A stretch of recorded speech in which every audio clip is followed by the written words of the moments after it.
SK cooking রেসিপিতে সবাইকে স্বাগত জানাই। পমফ্রেট মাছ খুবই সুস্বাদু একটি সামুদ্রিক মাছ। এই মাছ অনেক রকম রেসিপি হয়ে থাকে। পমফ্রেট মাছ গরম ভাতের সাথে খেতে খুবই ভালো লাগে। তাহলে চলুন দেখে নেওয়া যাক আমার আজকের রেসিপি। আমি এখানে 5 পিস পমফ্রেট মাছ চিড়ে নিয়েছি, যাতে নুন এবং মশলা ভালোভাবে ঢুকে যায়। এখন মাছ ম্যারিনেট করে নেওয়ার জন্যে 1/2 টি পরিমাণ হলুদ গুঁড়ো, পরিমাণ মতো নুন, 1/2 টি পরিমাণ লঙ্কা গুঁড়ো,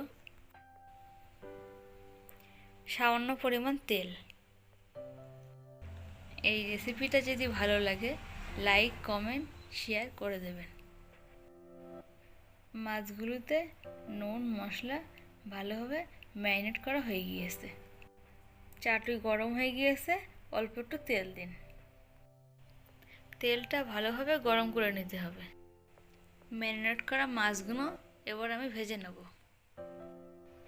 মাছগুলি এপিট ওপিট করে লাল লাল করে ভালোভাবে ভেজে নিতে হবে। মাছগুলি এবার তুলে নিতে হবে। কড়াই বসিয়ে 3 চামচ তেল দিয়ে নিতে হবে। সামান্য পরিমাণ কালো জিরে, সামান্য একটু ডালচিনি, 2টো এলাচ। মশলাগুলি ভালোভাবে নাড়াচাড়া করে নিতে হবে। এর মধ্যে দিয়ে দিলাম 2টি মিডিয়াম সাইজের পেঁয়াজ কুচনো। পেঁয়াজটা আমি 1 মিনিটের মতো ফ্রাই করে নেব। এরপরে আমি আদা রসুন বাটা দিয়ে দেব। পেঁয়াজ আদা রসুন বাটাটা 1-2 মিনিট কষে নেব। হালকা একটু কালার ছাড়লে টমেটো বাটাটা দিয়ে দেব। আদা রসুন টমেটো ভালোভাবে কষে নেব। পরিমাণ মতো লবণ দিয়ে দেব। এরপরে দিয়ে দেব 1/2 টিস্পুন হলুদ গুঁড়ো, 1/2 টিস্পুন জিরে গুঁড়ো, 1/2 টিস্পুন ধনিয়া পাউডার গুঁড়ো, 1/2 টিস্পুন মরিচ পাউডার গুঁড়ো। সব কিছু একসাথে কষে নেব। মশলাগুলি সব কিছু একসাথে ভালোভাবে কষে নেব। ভালোভাবে কষা হয়ে গেলে পরিমাণ মতো জল দেব। মশলাগুলো ভালোভাবে তেল ছাড়া পর্যন্ত কষে নিতে হবে।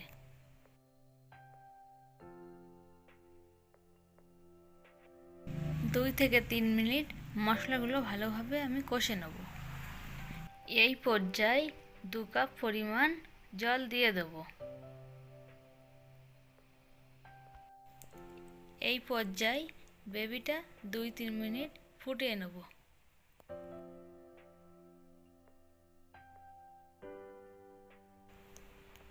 গ্রেভিটা ফুটে গিয়েছে, এই পর্যায়ে মাছগুলো দিয়ে দিতে হবে।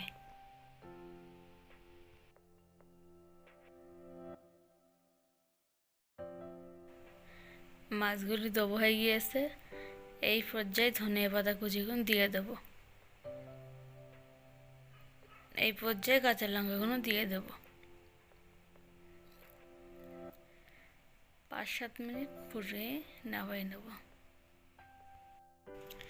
10 মিনিট পর ফিরে এসেছি। গ্রেভিটা দেখে নিতে হবে, লবণ চেক করে নিতে হবে, লাগলে এই পর্যায়ে দিয়ে দিতে হবে। 5 মিনিট পর ফিরে এসেছি। মরিচের গুঁড়ো দিয়ে দিতে হবে। মরিচের গুঁড়ো দেবো হয়ে গিয়েছে। আজ রান্না এই পর্যায়ে কমপ্লিট। আর এক ধারে গ্যাসে ভাত রান্না করে নিয়েছে। ভাত রান্না হয়ে গিয়েছে, এইবার পরিবেশন করুন। তাহলে বন্ধুরা, কেমন লাগলো আমার আজকের রেসিপি? প্লিজ আমাকে কমেন্ট করে জানাবেন। আপনারা ভালো থাকবেন, সুস্থ থাকবেন। আবারও শিগগিরই ফিরে আসছি নতুন কোনো রেসিপি নিয়ে।